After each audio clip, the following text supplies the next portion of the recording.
அப்போ பெரிய வெளியரங்கமாய் செய்த காரியங்கள் இருக்கும்.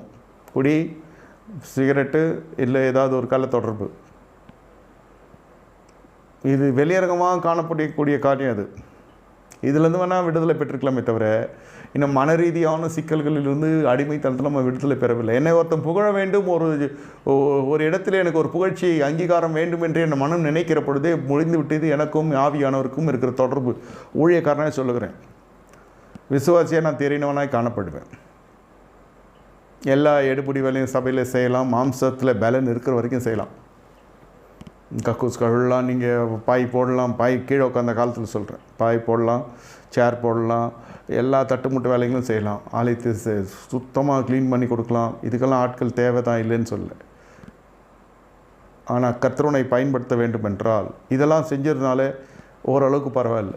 சரி, தாழ்மை, கர்த்தர் கைவிட மாட்டேன், ஆலயத்துக்குள்ளே செய்கிற